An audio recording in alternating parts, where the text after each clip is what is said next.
2027 বৰ্ষৰ মেট্ৰিক পৰীক্ষাৰ্থীৰ বাবে এটা গুৰুত্বপূৰ্ণ খবৰ লৈ আহিছোঁ। তেওঁলোকৰ মনত হয়তো এতিয়া বহু কুৱেশ্যন আহি আছে যে মেট্ৰিক পৰীক্ষা এইবাৰ বহুত টান হ'ব নেকি, আৰু লগতে পৰীক্ষাৰ সময়ত কুৱেশ্যনবিলাক ক'ৰ পৰা আহিব। মেট্ৰিক পৰীক্ষা ৰিলেটেড SEBAৰ লেটেষ্ট আপডেট লৈ আহিছোঁ। চ' তোমালোকে ভিডিঅ'টো ভালদৰে শেষলৈকে চাবা, আৰু মোৰ চেনেলটো যদি এতিয়ালৈকে ছাবস্ক্ৰাইব কৰা নাই দেন প্লিজ ছাবস্ক্ৰাইব কৰিবা। তেন্তে ব'লা আমি মেইন টপিকত আগবাঢ়ো। চ' ষ্টুডেণ্টছ, তোমালোকে নিশ্চয়কৈ গম পোৱা যে বৰ্তমানৰ যিটো শিক্ষা ব্যৱস্থা আছে আমাৰ, সেইটো হৈছে নিউ এডুকেশ্যন পলিচি 2020ৰ ওপৰত বেছড। আৰু এই নিউ এডুকেশ্যন পলিচিৰ জৰিয়তে মেট্ৰিক পৰীক্ষাটো এটা ৰিফৰ্ম অনা হৈছে। অৰ্থাৎ মেট্ৰিক পৰীক্ষাৰ যিটো পেটাৰ্ণ আগতে আছিল, আগৰ বছৰত আছিল, সেইবিলাক বৰ্তমান সময়ত চেঞ্জ হৈছে কমপ্লিটলি।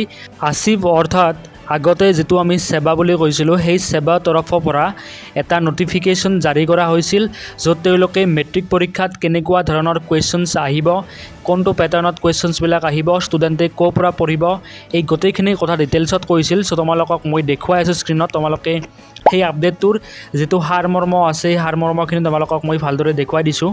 চ' তোমালোকে ইয়াতে দেখিছা যে কেইটামান দৰকাৰী কথা, অতি গুৰুত্বপূৰ্ণ কথা, যিকেইটা প্ৰতিগৰাকী ষ্টুডেণ্টে মেট্ৰিক পৰীক্ষাৰ আগত জনাটো বহুত বেছি ইম্পৰ্টেণ্ট।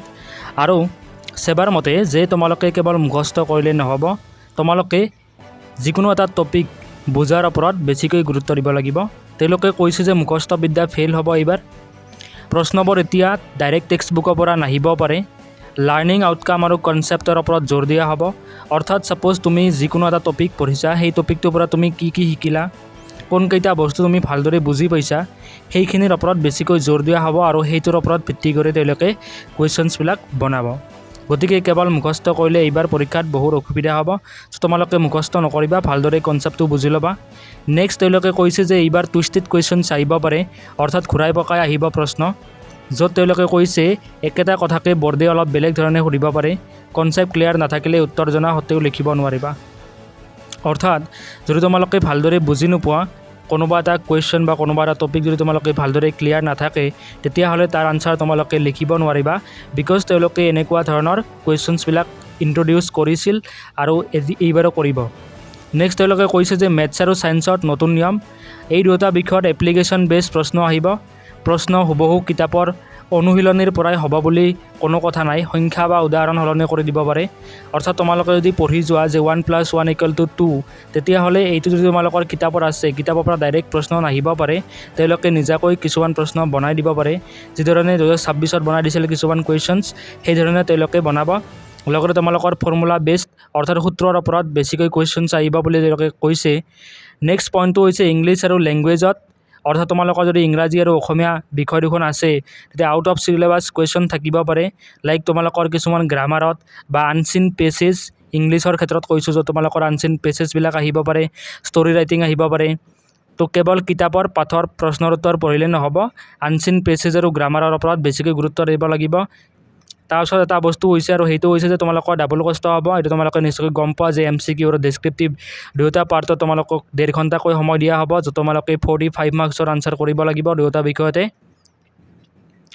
আৰু MCQত কেৱল টিক মাৰ্ক দিলে বা কেৱল MCQ পঢ়িলে নহ'ব, দুয়োটা বিষয়তে তোমালোকে ছেপাৰেটলি বা বেলেগ বেলেগকৈ পাছ কৰিব লাগিব।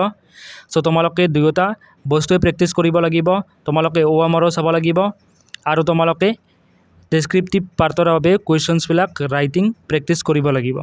OMR চিটৰ খেলি মেলি তোমালোকক আগতে মই কৈছোঁ যে তোমালোকৰ এইবাৰ প্ৰশ্ন কাকতৰ যিটো পেটাৰ্ণ আছে, সেইটো অলপ চেঞ্জ হ'ব, য'ত তোমালোকৰ ABCD পেটাৰ্ণ থাকিব, আৰু পৰীক্ষাত প্ৰশ্ন কাকতৰ 4টা ছেট থাকিব, য'ত তোমালোকৰ OMRবিলাক ফিল কৰোঁতে অলপ ভুল হ'ব পাৰে, কাৰণ বহুতো ষ্টুডেণ্টৰে হয়। তো তোমালোকে OMRৰ বাবে তেওঁলোকে কৈছে যে ষ্টুডেণ্টে আগতীয়াকৈ প্ৰিণ্ট আউট কৰি লওক কিছু OMR চিট, আৰু সেইবিলাক ঘৰত অলপ প্ৰেক্টিছ কৰক, য'ত তেওঁলোকে ৰোল নাম্বাৰ কিদৰে ফিল আপ কৰিব লাগে, লগতে OMRত থকা বাবলবিলাক কিদৰে ফিল আপ কৰিব লাগে, যাতে তেওঁলোকৰ নম্বৰ কটা নাযায়। চ' ষ্টুডেণ্টছ, SEBAই তোমালোকক নিজাকৈ কৈছে যে তোমালোকে ক'ৰ পৰা পঢ়িলে বেছিকৈ নম্বৰ পাবা, আৰু সেইখিনি হৈছে যে পাঠ্যপুথিত সম্পূৰ্ণ ফ'কাছ।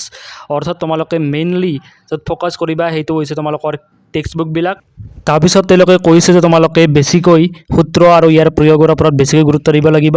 উদাহৰণ আৰু অনুশীলনীত থকা কুৱেশ্যনছবিলাক ভালদৰে প্ৰেক্টিছ কৰিবা, ইয়াৰ পৰা কুৱেশ্যনছবিলাক আহিব। তাৰপিছত কৈছে যে আগৰ বছৰত যিমানবিলাক কুৱেশ্যনছ আছে সেইবিলাক তোমালোকে এবাৰ ভালদৰে ৰিভাইজ কৰিবা লগতে তোমালোকে তাৰ পৰা এক্সাম পেটাৰ্ণ কেনেকুৱা হ'ব সেইটো গম পাবা আৰু তোমালোকে শেষৰ এটা তেওঁলোকে টিপছ দিছে আৰু সেইটো হৈছে তোমালোকে ডিষ্ট্ৰিক্ট ৱাইজ যে টেষ্ট পেপাৰ্ছবিলাক এনুৱেল এক্সামৰ পিছত ওলাব সেইবিলাক তোমালোকে ঘৰত আনি প্ৰেক্টিছ কৰিবা চ' ষ্টুডেণ্টছ তোমালোকে এতিয়াৰ পৰা ধৰি লোৱা যে তোমালোকৰ এক্সাম পেটাৰ্ণ মই কোৱা যিখিনি কথা কৈছোঁ সেইখিনিৰ ওপৰতে বেছড হ'ব ফৰ্মুলা বেছড হ'ব লগতে টেক্সট বুকৰ পৰা কুৱেশ্যনছবিলাক আহিব তোমালোকে ভালদৰে লাইন বাই লাইন শ্বৰ্ট নোটছ বনোৱা আৰু ভালদৰে তাক ৰিভাইজ কৰা কুৱেশ্যনছবিলাক প্ৰেক্টিছ কৰা তোমালোকৰ নিশ্চয়কৈ ৰিজাল্ট বহুত বেছি ভাল হ'ব চ' আজিৰ কাৰণে এইখিনিয়ে আছিল মেইন কথা আই হোপ তোমালোকে কথাখিনি বুজি পাইছা যদি বুজি পাইছা দেন ভিডিঅ'টো লাইক কৰিবা আৰু মোৰ চেনেলটো ছাবস্ক্ৰাইব কৰিবলৈ নাপাহৰিবা thank you so much guys for watching the video and see you in the next video